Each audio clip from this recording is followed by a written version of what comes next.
Oh, hi. Welcome to the Working Title podcast here on the Live the Dream Media Network. Our good friend Clint Peak is here, the slurper or hard drive, depending on what website you're on. Well, thank you there, D-Train. The hard drive's back. Samo. And then David Samorano is in the meat locker. David, Hi. good morning. Hey, I see something got bleeped out there a minute ago. Who used profanity? Who got bleeped David? out? Okay. Oh, really? Yeah, there was. It wasn't him using the Zuck thing? Yeah. We're just having some nice discussion. We won't say who it is with some people who are here, and we got talking about my favorite thing, which was reading. And you see the look on their face when I said, never send your kid to a public K through 12 school. Just don't do it. If you'd like your kid to start life 3 steps behind, send them to a public K-12 school. So, just telling you, if you have kids in elementary school, find a charter. And then if you can't do that, or you can afford even with these ESAs, you can now send them to private. What is the number on that, Chris? Do we have a number on that? Because which number are you looking moving, for? The ESA number. It seems like it keeps Like how moving. much it is, or how many people are doing it? Well, I think it's close to 100,000 now, correct? 75. Okay. And it started at 7. 75,000 people are taking advantage of it. Right. Students. Yes. Started at $7,000, but now I'm hearing that maybe it's even can potentially be a bigger number than 7. So it actually had a little dip down. Oh, did it? Yeah, like it was in the 80s, and then it went down to 75. And I think what happened was that everyone who thought, I'm going to homeschool my kid. Yeah. Went, this is tougher than I think. Yeah. Yeah. And so I think that's what. And I said, trust me, I hang out with charter school folks all the time. And so they had that little, you can see there was that gravitation a little even away from the charter schools. Because I could do it at home and I'm going to get $7,000 per kid and all this stuff. But in the end. Hey, hats off to the homeschooler parents out there. Hats off. That is, can we agree this isn't there's not an easy solution to the problem that we have? I mean, it's not easy. So it matters where you're at. But it can be done if you care enough about your kids or the kids that you're teaching or the kids in your community, whether you have children or not. What do you view schooling is as a parent? That's the question. Yeah. So if we're there to light a fire and they're there in their brain, the launching pad, we can have that discussion of you're going to figure it out. If it's just government paid babysitting, yeah. See, I mean, that's why these K-12 schools exist, because of most of the parents look at it as either they don't know any better, that's what I went to, or it's government paid babysitting. Yeah. Well, right. I don't want to get off track because I don't know what the track is, but we haven't had a track in a long time. Raul Soto Romero was in here this morning. He's getting ready to start the new Southern Illinois Sports Talk. Southern Illinois. Jeez Louise. Come on, that's like 30. a Saluki nightmare. Here. There you go. Good call. Southern Arizona sports talk show. And his dad's a principal. I did not know that till this morning. Really? Edgar's nephew. Okay. Raul. Nice young guy. I'm looking forward to working with him. But his dad is a principal at, I think, Sunnyside. I don't want to. Okay. He was throwing those names around. And that's kind of what he was talking about this morning, right here. And I thought, where's Chris?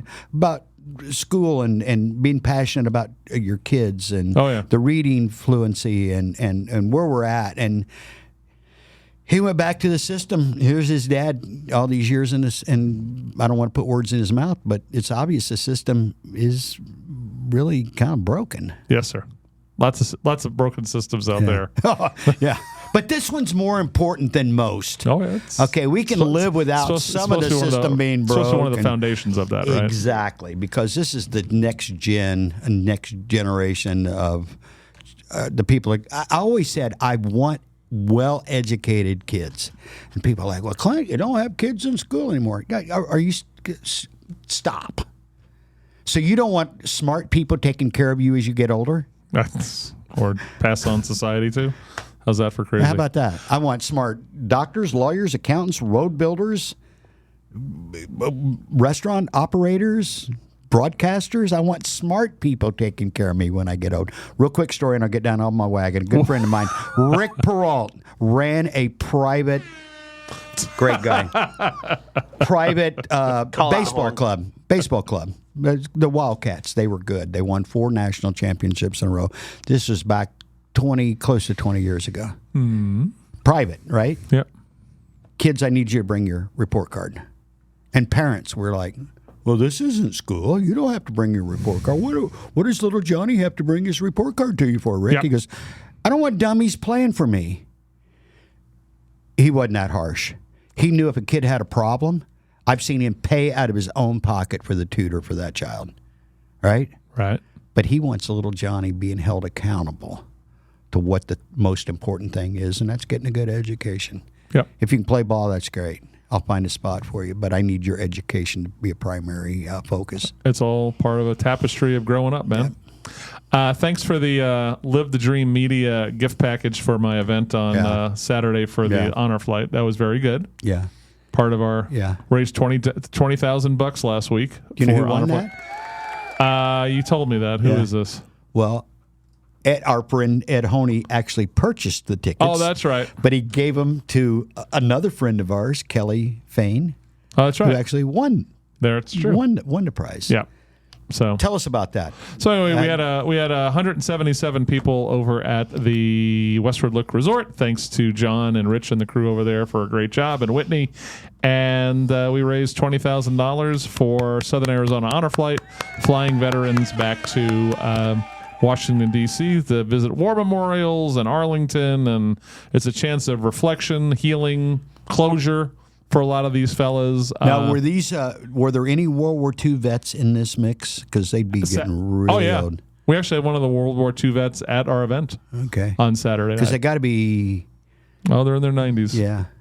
They're way in their 90s. Because Vietnam vets now are 70. Yeah, correct. Isn't that crazy? Yeah. Time flies, baby. Chris, you posted something. I was laughing so hard, dude. What was that, You were sir? like, oh, it looks like all 32 of my people showed up. I know exactly what that was referencing. It's hilarious. Yeah, there's a soon-to-be former state senator who didn't like that I'm critical of her interesting stances on things. And when someone was saying, oh, he did this, he only has 32 in his audience. So that's our our joke now. We both elbowed each other a little bit over that. By the way, I did not vote for her for a number of reasons, but you know what numero uno was for me? What's that? She was totally dead set against term limits. And if you're totally dead set against term limits, I'm totally dead set against you running for office. I think there was interesting that I have other things that I have problems with. I have plenty of problems with that particular candidate. But I think there was a part of how to do term limits also that she said that she didn't want to do it the way this group wanted. But what was it? It was either constitutional convention or how to do it that way. No. I forgot how it was. So we're going to fine hair this thing. A little bit. Okay. Absolutely. Yeah. My thing is, number one, let's just strip down the basics. I'm sick of my candidates and my elected officials and unelected officials, no humility. Yeah. Look, you guys are screwing up most things, and somehow you never make a mistake. Do you know, how is that possible? I'm going to share something with you that you do not know about that candidate. She sat in this studio, in this seat, with a friend of ours. Yep. It's the only podcast we've ever done that we never released. Wow. Well, you know why? Why? What you just said. I did this and I did that and I brought 10 million in and I. And David left the room. Yep. I'm telling you, both sides have a huge humility problem. Oh. You know, it's not real. Right? Like if you're part of the city of Tucson or Pima County, which is amazingly broken, and you can't admit you made a mistake ever, and we know everything, just drive through Tucson.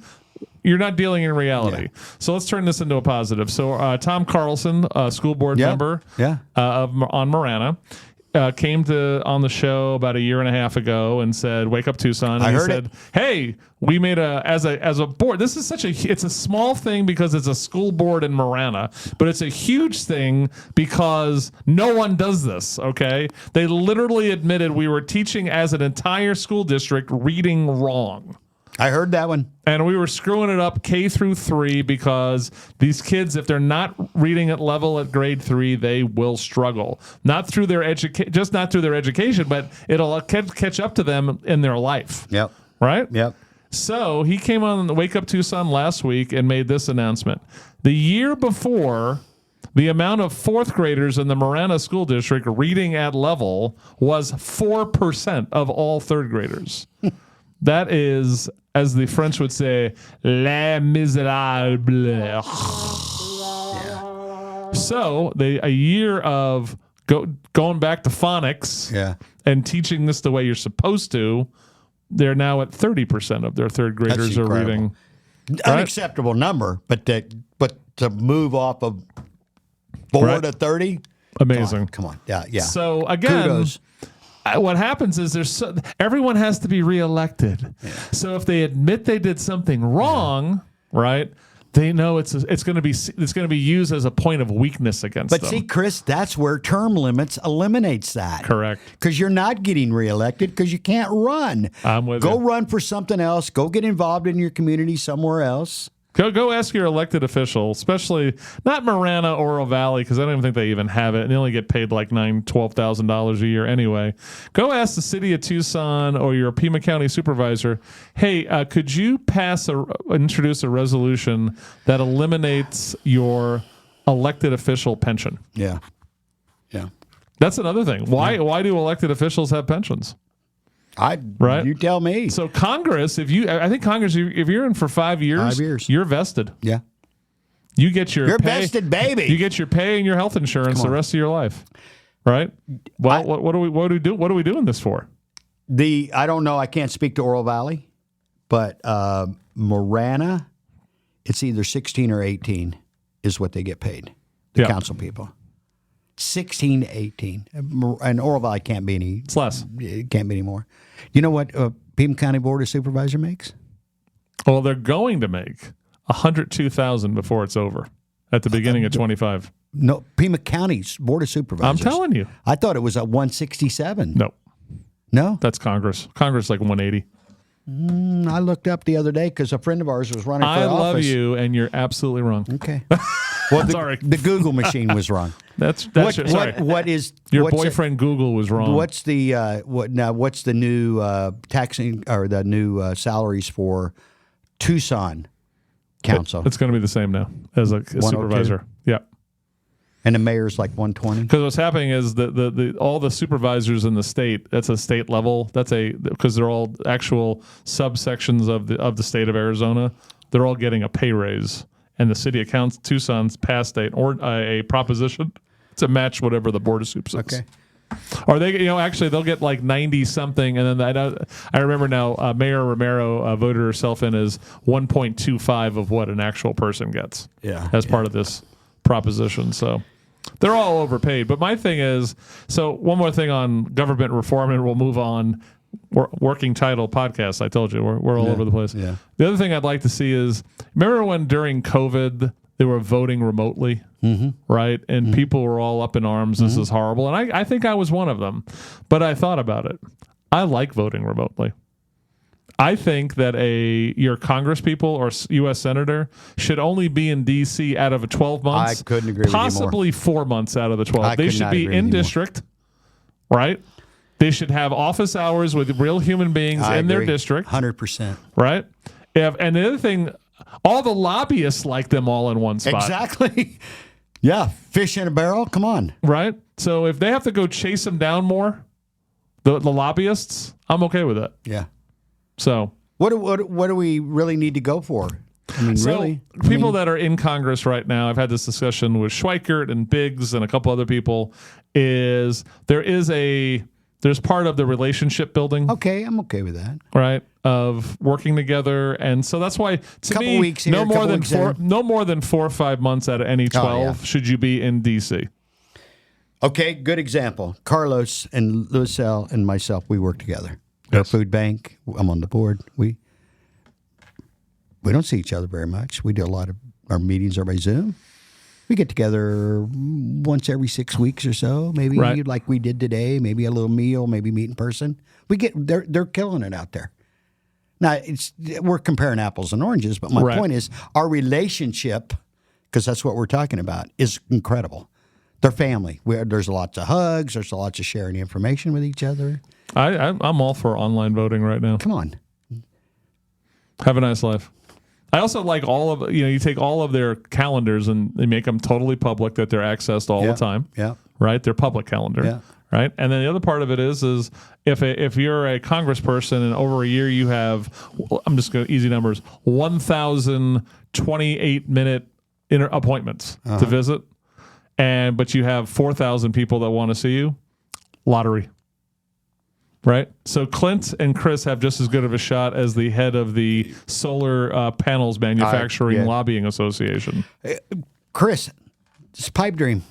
Right? This is what we're here for. But to me, 2, 3, you got to put the ideas out there, my friend. Oh, absolutely. A couple of months, plenty, spread out over a course of 12 months is plenty time to build those relationships. Because again, Chris, you and I we see each other once a week for an hour, but we communicate with each other via phone or text or on Facebook, where our relationship doesn't just stop on Wednesday. You still have to have that. It's different. I mean, you and I are friends. Well, right. How much time do we need? I'm just saying that's different than being a bunch of idiots in Congress together. Yeah, I agree with you 100%. I think we can do it quicker. Plus, what difference does it make? They're only going to be there 2 terms anyway. You are correct. I'm there. And remember, you can comment on anything you're watching right now if you want to participate in the conversation. Well, thank you. Where'd that come from? I was also thinking about because we love to do random stuff. I don't want to always talk political crap and stuff all the time. I was thinking about how the music that you listen to as you're in your teens, that's your thing. That's it. That stays in your head the rest of your life. Isn't that crazy? So I wanted to do a little research here on this one. And it's got to be real because it says it's from the BBC. I'm just kidding. And again, Chris, you are 52. Yep. Okay. So it talks about basically there's a part of how you grew up, right? But it's your formative years, but also what's going on in your brain. Yeah. Right? You're constantly absorbing kind of thing, right? But it's also it's that time where it's your simpler time of your life. Yeah. I think, right? It's part of that your simpler time of your life. For most people. Yeah. I agree. But at the same time, you're now adulting more. Yeah. And paying attention to the bigger world. You're exposed. So what are we looking like? 12 to 20, 12 to 25? Yeah, I think it's 12 to through 25. Yeah. Right? Because when you think about the music that most of you out there like, it's the stuff that got drained into you, drilled into your head at that age. Probably 12 to 25. Right? Yeah. It's also your favorite James Bond. Yeah. Is when you were 12 to 25. Yeah. Or even like a president of the United States, right? So for me, I was born, it's in early 70s. So Ronald Reagan was the president during my teens. You know who was during my teens? Jimmy Carter. No. Nixon. Oh, Nixon.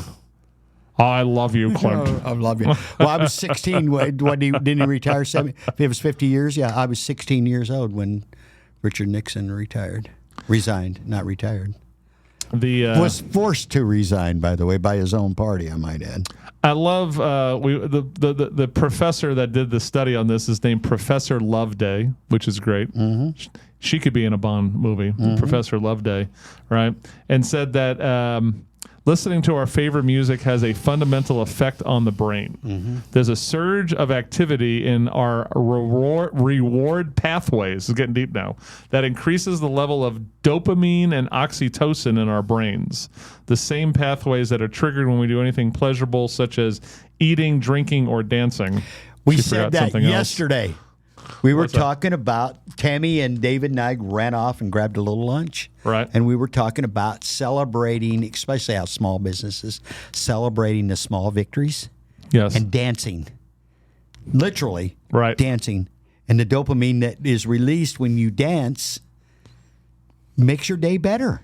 It's true. So let's dance a little more. All right. People don't dance. You know, the other thing, we quit at that age right here that we're talking about, Chris, 12 to 25. We probably give up on that about 12, not 25. We quit using our imagination because that's childish, and we quit playing or having fun. And sometimes, as locked in as you are as a human being, and I am, David, sometimes you're supposed to just not do anything. Just relax, chill out. Well, there's also laughing, Laugh out choosing loud. about things. Absolutely. So I also think there's an independence thing here. So when you get your first bicycle, right? Yeah. And it's that start of your independence from your parents, right? You don't have to wait for them to drive you someplace or whatever, and you and your buddies would just go drive for miles on your bicycle, right? We Could used do to. that now, but part of the music thing and that same thing is you're developing your own tastes and things like this that's away from your parents. Yeah. Right. And then also there's that rebellious of I'm going to listen to what my parents don't want me to listen to, which is, and there's always that cycle, right? Where your parents say, I can't believe you're listening to that crap. Yeah. Right. And then you listen to what your kids listen to most of the time and you go, you sound like exactly like your parents. Yeah. I can't believe you're listening to that crap. I remember Elvis, rest his soul, was the devil music. Of course. Well, devil hips, especially on TV.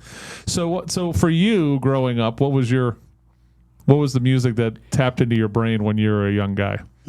These are albums you just kept on listening to. And again, dear viewers out there, hit us on the comments. We've talked about them. The Eagles, Running on Empty with So Jackson you were listening Browne. to the Eagles when you were 12 to 16-year-old, or more when you were older? No, 12 to 16. So who got that in your head? Was he a sibling? No, I'm the oldest. So One of your buddies? I don't really. That's a great question. I wonder who turned me onto that stuff. Sam Morano's younger than us. So, Dave, what's yours? You got Backstreet Boys or Marky Mark? What's your stuff? Backstreet Boys. Yeah. No. Mine was an album by Linkin Park. It was called Hybrid Theory. Oh, look at you. Yeah. That was my go-to. Unfortunately, rest in peace, rest his soul. Chester Bennington, the lead singer of that, took his life recently. So in the 2000s, are we talking you were a teenager in the 2000s? Does that sound appropriate? Yes, sir. I had employees that worked for me in the hotel business that were, probably in their early 20s or maybe 18, and they were all into Hybrid Theory by Linkin Park. And there's some great tunes on that. The thing about Chester, the guy he was talking about, his voice, amazing. If there was a voice that was the most angst-ridden voice in the rock and roll, it could be Chester Bennington I would agree. from Linkin Park. Hey, Chris, so you got some chime-ins here. You've got Led Zeppelin, Okay. Boston, Casey and the Sunshine There Band. we go. Yeah. That's Casey and the Sunshine Band's I more haven't heard like that in a late while. 70s, probably during that disco era. Of course. That was from Rockin' for Heroes. They were here Okay, chatting it up with us. Thank you, Mike, Bonnie. Yeah. And 857 Tucson's on with us, too. Just to let you know. Nice. You know what? I'm going to search my memory bank because that is a great question. I always was a radio guy. I'd stay up late at night listening to WBAP out of Dallas, Fort Worth. I can't recall the guy's name now. There was a DJ, and I grew up with back when. Is that a really, Baptist rock set? Yeah. Rock? No, it was WBAP. WBAP. What was that? Bill Mack. Okay. Bill Mack, and it was Overnight Truckers, so that was more country stuff at that Hard time. drive. Yeah, hard drive. And, I've thought about that over the years. I guess I was being groomed for that early. But high school, there was Ozark Mountain Daredevils. I told you that story about. They were the first band that I think I ever saw live and they were funky. I mean, they go back and listen to Ozark Mountain Daredevils. There was some really cool stuff. Jackie Blue, you remember the song Jackie Blue? No, sir. That was their only radio played song. But So that's your first concert, the Ozark Hillbillies. Ozark Hillbillies, Okay. Ozark Mountain Daredevils. David, what about you? First concert? Dude, I'm so ashamed of this. Oh! Okay, so He's gonna set it up. backstory. Oh, we got to get a story. We This is won awesome. the ticket somehow on some contest or something. You've really crafted this horse crap story. Yeah, I didn't really want to go to it, but it was in fact an NSYNC concert. Yeah! Yeah, dude. Show your face, David. Show your face. Yeah, it was like some big radio concert thing, but actually one that I actually went and paid for was by a band called 303. Okay. They're out of Colorado. All right. Yeah, so. Now, so let's go back to NSYNC. I feel you glossed over that too quickly. Who did you go with the NSYNC? Oh, it was with the fam. Oh, okay. Oh, yeah. Okay. It was kind of one of those deals like, I thought you and your bros went to NSYNC yeah, together. we're like, yeah, let's go, guys. Let's go Had see the if we matching see, shirts. Let's go see if we can see Justin. Yeah. We had signs, too. Yes. Where was that concert? It was at the Keno Sports Complex over there. Okay. Right there on the field. And then I started going to the KFMA days that were out there pretty often. Very nice. What about you guys? My first concert was Def Leppard opening up for Billy Squier at the Nassau Coliseum in the early 80s. And Def Leppard was just breaking Pyromania. Dude, you sound so much cooler than I do. Man. The two bands I got in my head in the early 80s, and this is where my progressive rock stuff started doing, was the 90125 album by Yes with Owner of a Lonely Heart, because it just sounded so cool. Yeah. I love Great song. Yeah, I love John Anderson's voice, but at the same time, my brother planted that in my brain because he had the cassette tape of Yes Fragile in the late 70s. Yeah. So I'd hear him play that, and I always liked John's voice. And then all of a sudden, Owner hits, and it was massive. The production on it's amazing by this guy, Trevor Horn, and it got in my head. And the other one was Asia. Right? The first one that he had Heat of the Moment, Only Time Will Tell, all that stuff. And those two got in my brain hard. How much older is Joe than you? Oh, my brother is 3. 3 or 4 years? Yeah. Yeah. Yeah. Wow, we have some cool concerts here. So, wow, the Cars, Steely Dan, Yeah. Huey Lewis, The Come on. News, Flock of Seagulls, The Kinks. Man. Yeah. So you can I've seen all of them. We've had fun before in this past on Wake Up. Tell us what your first concert was. We always ask people first concert, best concert. Yeah. So one of my favorite ones ever. This will make David feel a little better because this is worse. Our friend Alan on the show called in, and I got to give him credit. It was very brave. Right? He said my first concert was Carpenters, and he said my dad took me, and I was like, we all stood up going, "Thank you for that brave moment. Yeah. God bless you. God bless you." Never saw them. They were actually they were talented. Oh yeah, Very she was a hell of a drummer. What? Oh yeah. Go She was, wasn't she? YouTube Karen Carpenter playing the drums.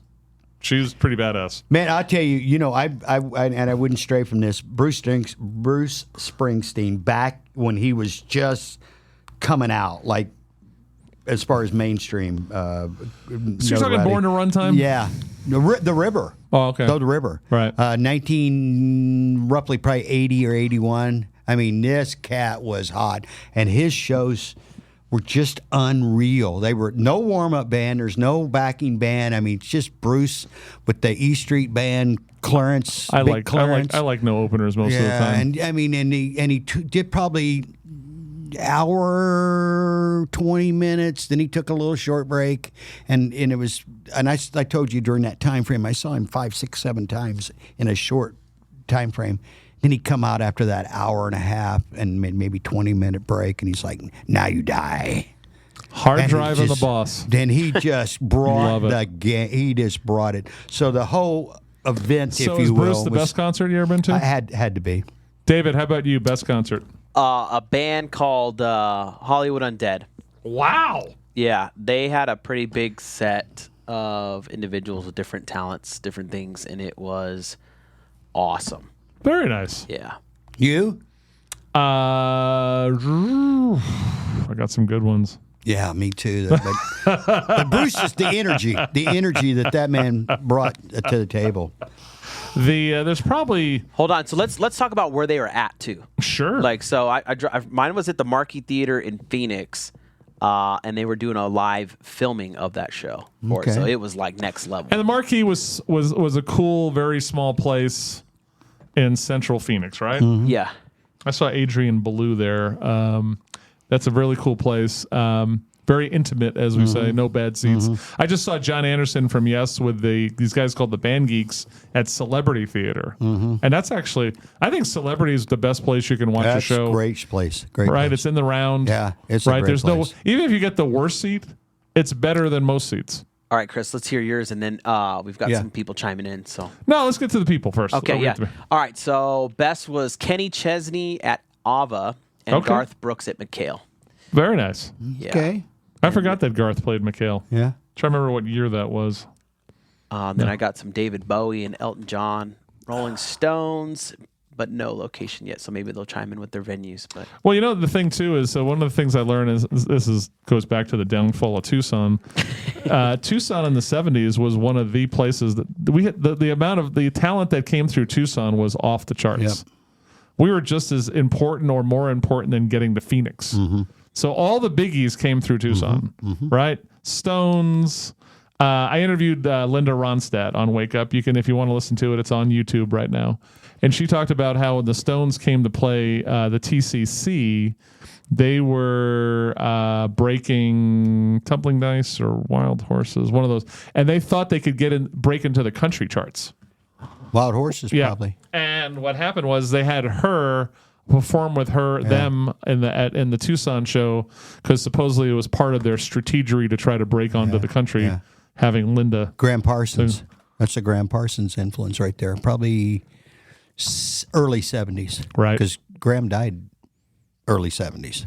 So like speaking of Ronstadt, yes, she would be on a short list of people that I've seen that was put on a great show. Talented lady. Very, very great. And her band, Danny Korchmeyer and Russ Kunkel and just Wendy, what's his name? Wendy, you know who I'm talking about? The dude, the bass player. I know what you're talking about. I just can't finish Wendy the thought Watchell, for you. She She was a great interview, and I thought she was... Great show.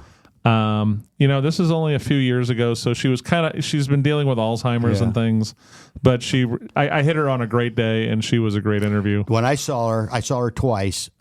She was in her prime. Yeah. Like probably either late 70s or early 80s. So as a kid from New York growing up, my first exposure to Linda Ronstadt, she was on Broadway performing in Pirates of Penzance. Yes.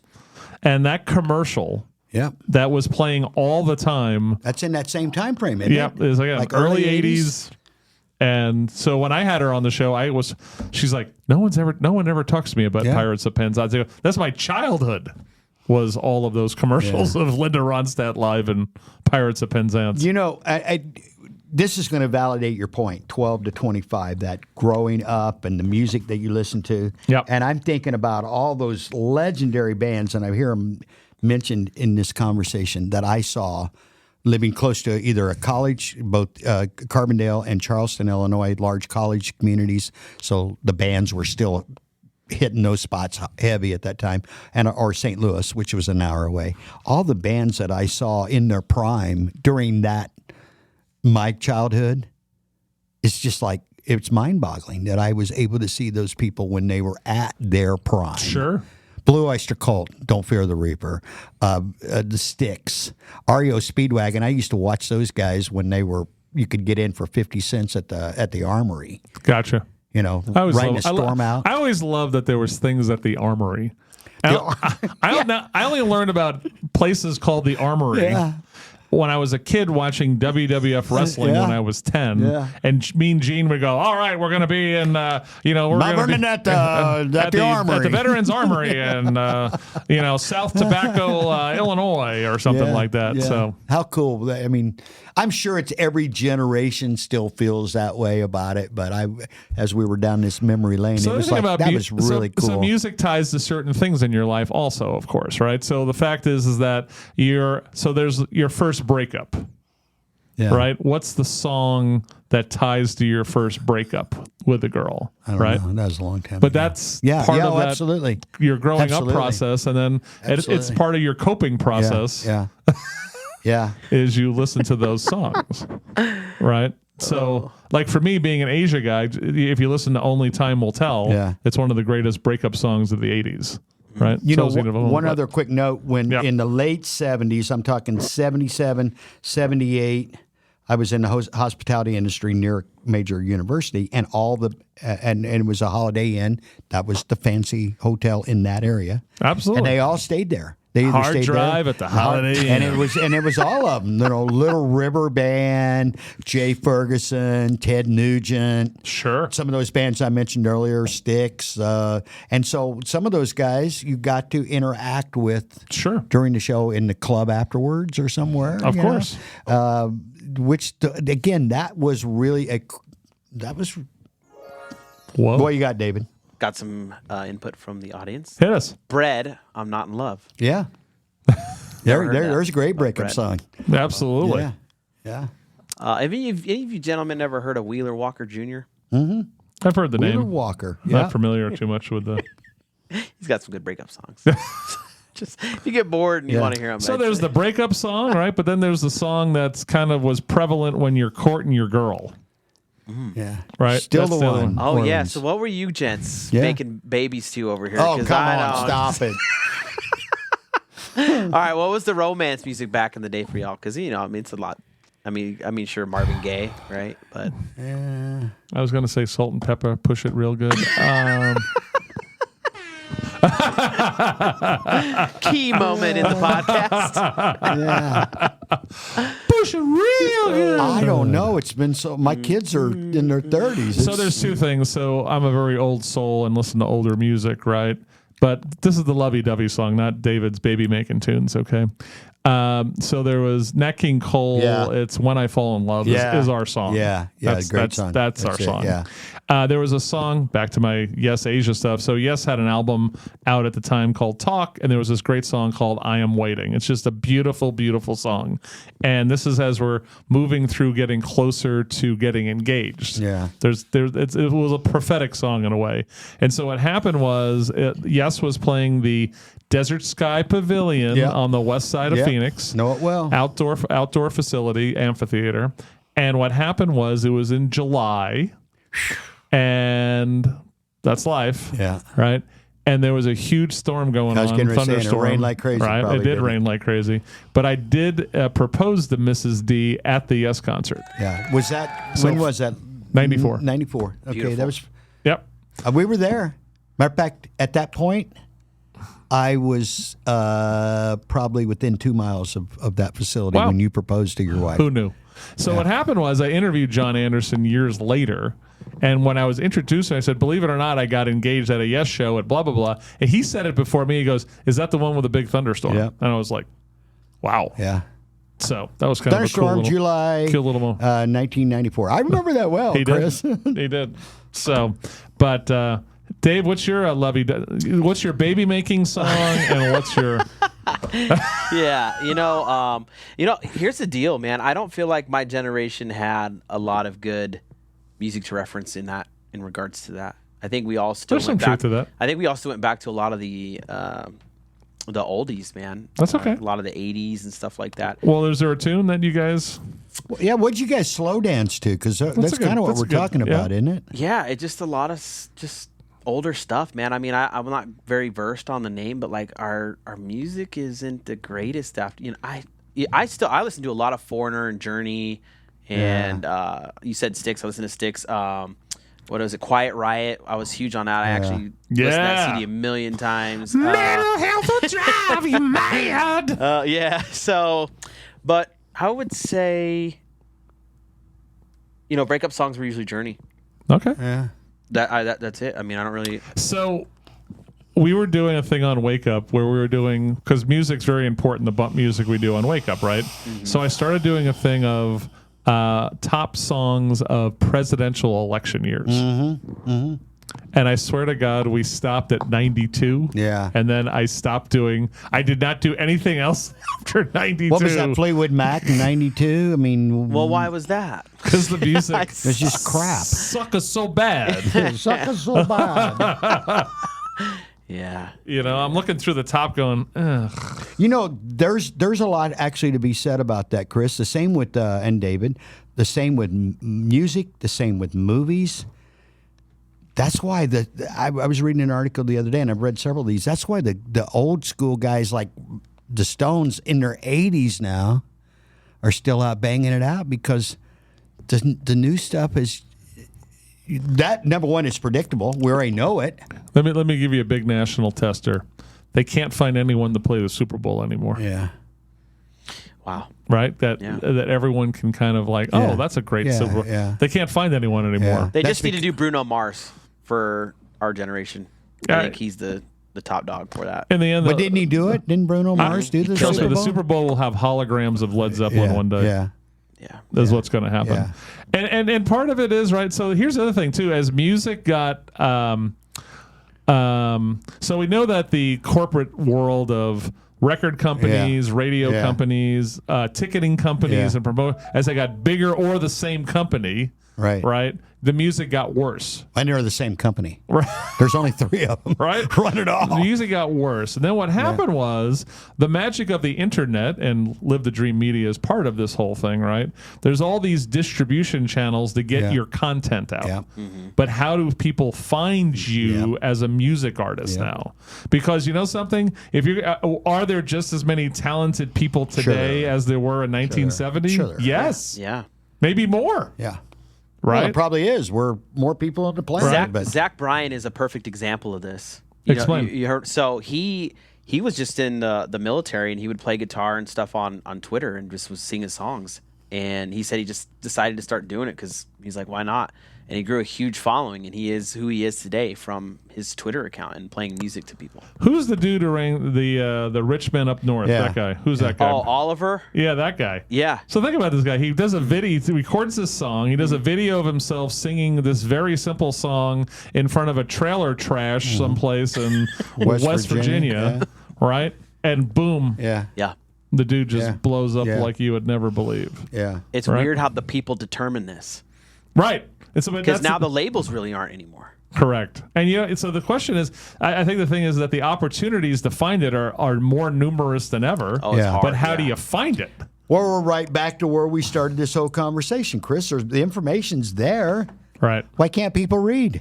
So in the old days, record companies and the DJs and their programming directors curated the music for you. Buck Owens, KNIX up in Phoenix. But that was the test market.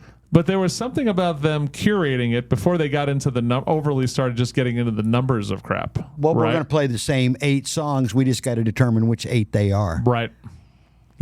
So we don't have anyone of quality curating anything for us. Well, it's getting ready to change at Live the Dream Media because we breaking news, starting the new radio program. You can have that title as the curator. Come on. I'm out on that. Yeah. No, we're gonna. You know what? We're gonna let people pick their favorites, and we'll play them for them. I dig it. Look at you. And it starts with the Rose soundtrack. Ugh. Thank you, David. I went back and checked out that. Yeah, that ain't happening. All right. So my initial gut reaction to that was, hey, it was a good movie. We all have moments of weakness. It was a good movie, and but I remember I'm going to use Roger Clemens' word. I misremembered. Oh wow, the music in that movie. Misremembered. That was when he was asked about steroids. Yes, it was. So if you want a good laugh, go on YouTube and you put in Conan O'Brien. It's called Clutch Cargo. And the Clutch Cargo series is where they would take a still picture of somebody and Robert Smigel would put his little lips and voice. Yep. Watch the one about the steroids in baseball. Okay. I will. It's the best. I will. The best.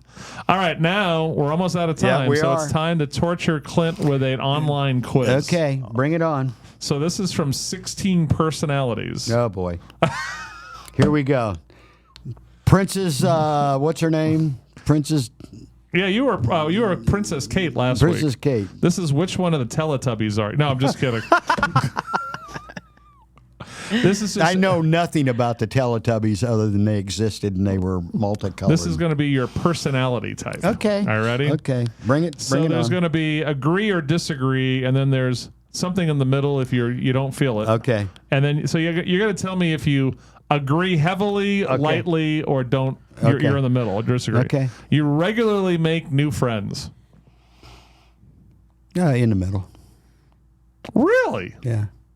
Dave, does that sound like a right answer for you're going to go Switzerland neutral on that? Yeah, I am. I meet a lot of people, but you use the keyword they're friends, and so. All right. Complex, novel ideas excite you more than simple, straightforward. Yeah, straight up. Come on, all the way. Thank you. You usually feel more persuaded by what resonates emotionally than factual arguments. I'm more into facts. Okay, I'm going to give you not a heavy disagree, but a disagree. Disagree. Your living and working spaces are clean and organized. Pretty much, yeah. Okay. Again, not maxed. Okay. It's right below max, whatever that is. Okay, I'll do that one. You usually stay calm even under pressure. I usually. I think that's right. Except when I'm driving. And Get a pass while you're in the car. have you ever been attacked by a flying shed? Yes, yes. Oh. Actually, almost twice. But there's a second. There's a second story.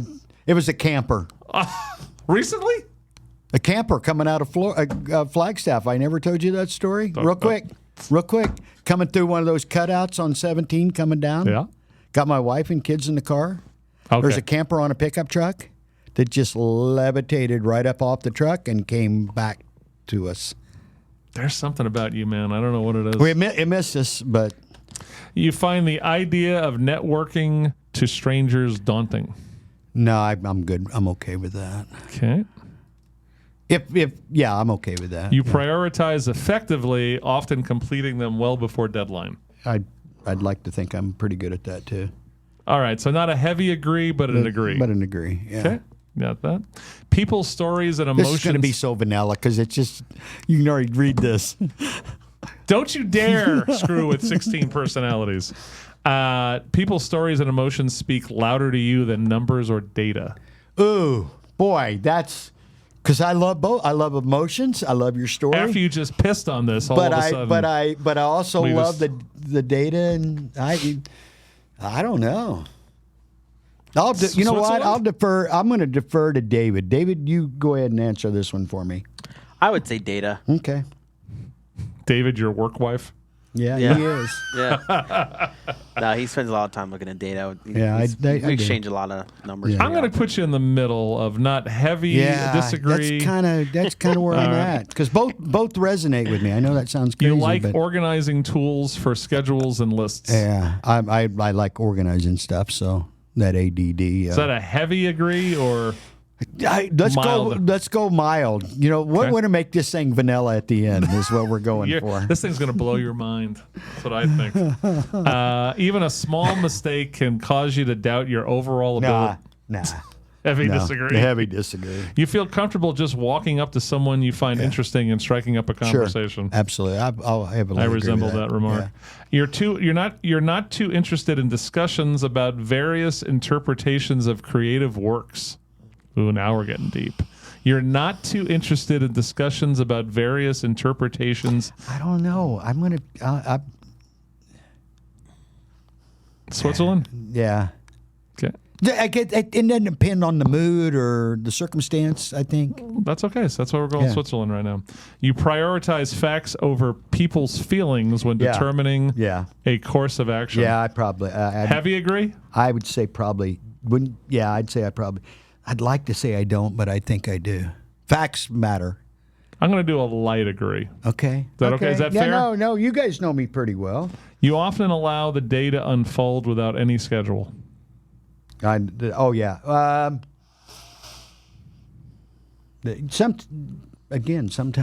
Switzerland? So, yeah. Do I go Switzerland? Yeah. I guess I'm going to get my passport ready for Switzerland.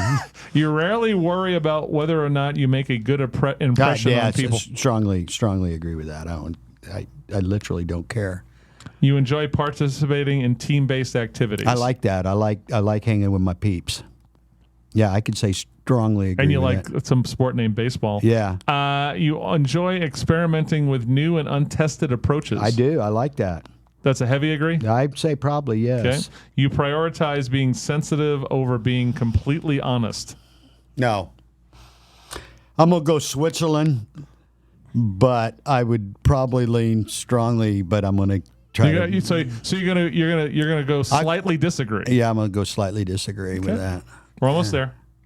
Hey, by the way, I'm getting ready to go to a lunch meeting that involves sports. I've got my brand new Cubs gear in the car. My God. You actively seek out new experiences. I do. Okay. Yes, I do. You're prone to worrying about things that will take a turn for the worse. Nah. You enjoy solitary hobbies or activities more than group ones. I like them both. Switzerland. So we're going to go Switzerland, yeah. You cannot imagine yourself writing fictional stories for a living.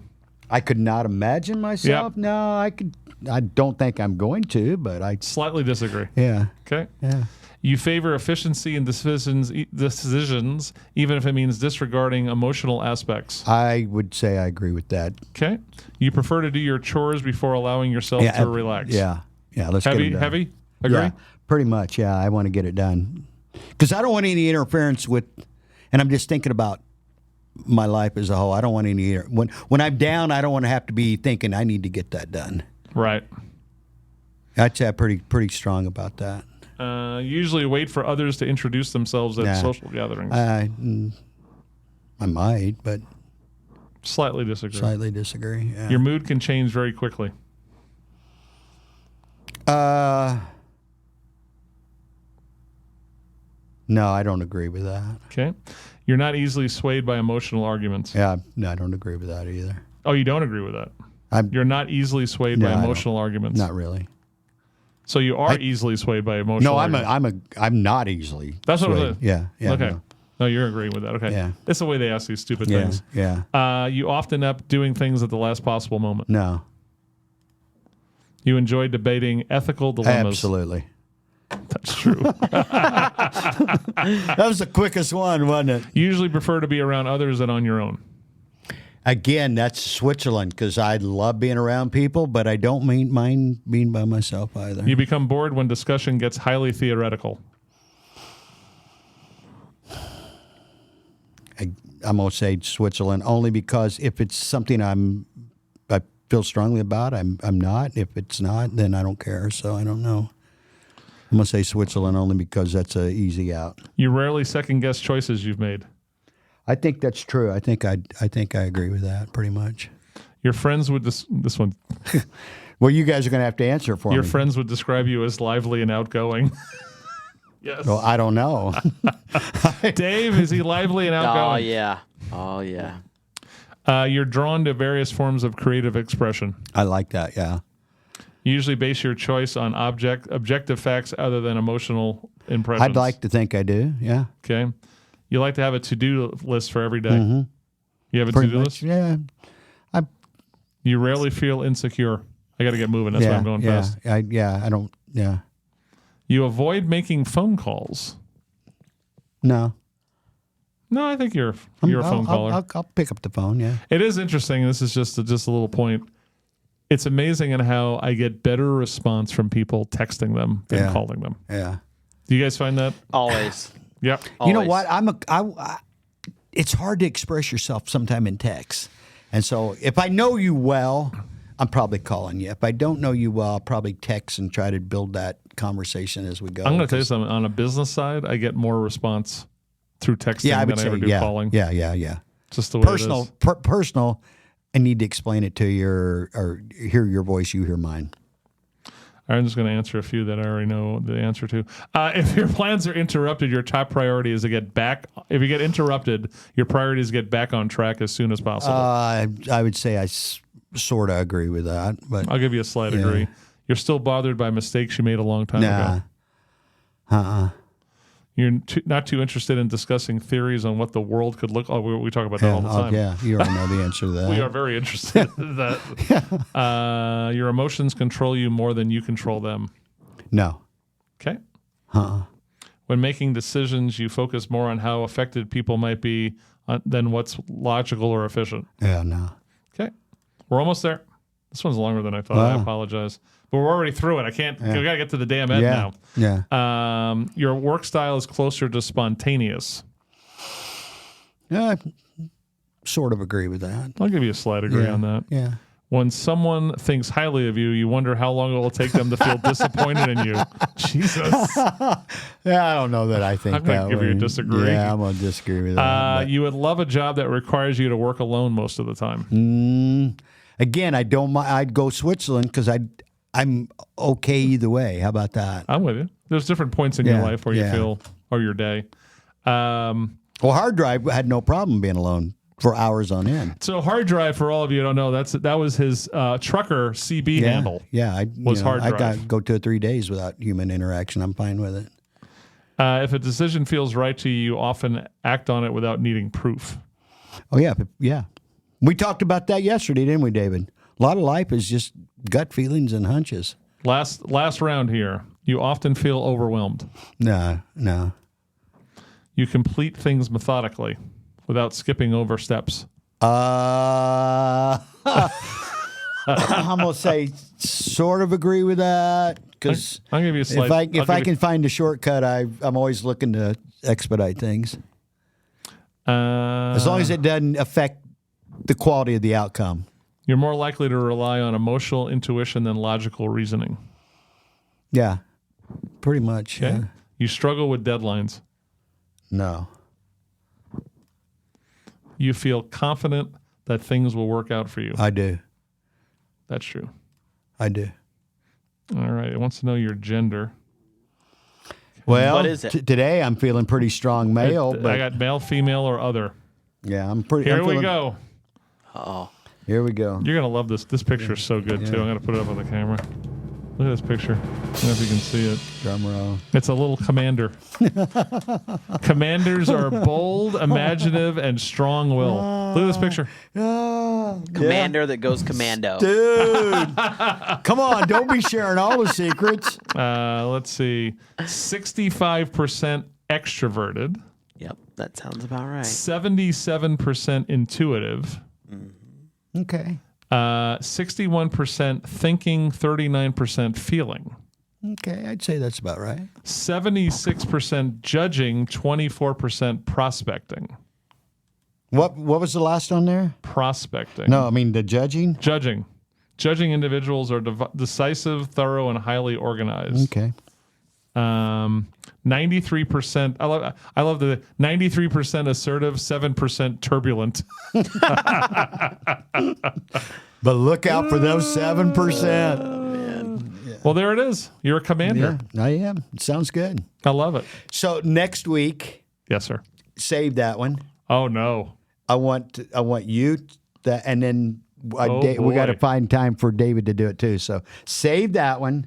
I'm gonna find the Teletubbies ones for you. Yeah. Okay. Which one of the Teletubbies is? Yeah, I wouldn't. Clint. That or the Power Rangers. Yeah, I don't know either one of those. So, which one of the Three Stooges am I? That might be a better. I've always wanted to be Curly. Yeah, Curly's pretty cool. Yeah, he's the man. Moe's just not a nice guy. And why does every gangbanger in Tucson have the Moe haircut now? yeah. Why is that a thing? The Edgar haircut? Yeah. Oh my gosh, man. I don't what is going on with that? So we do it on Wake Up Tucson whenever there's some sort of crime story that involves anyone under the age of 20, 99% of them have the Edgar. Yeah.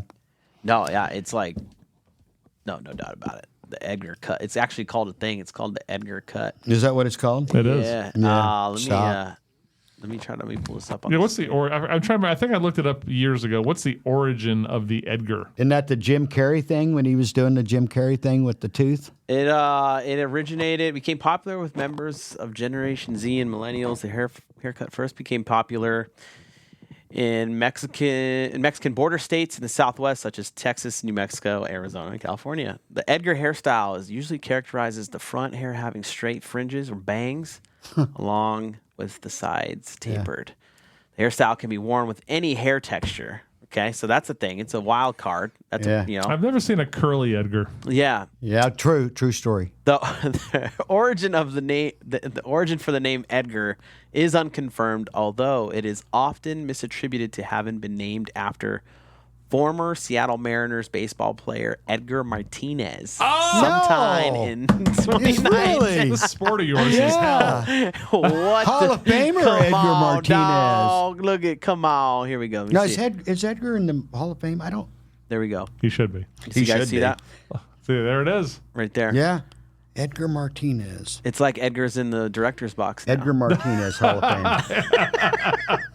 Edgar in the meat locker. Edgar is in the meat Yeah. locker with us. I'm just Yeah. going to have this as my profile picture now. Every time I pop up, this is That's David's avatar. Yeah, in 2007, he was the first DH to actually go in. Okay. There Guy it is. could hit. Oh, he could. That guy could hit.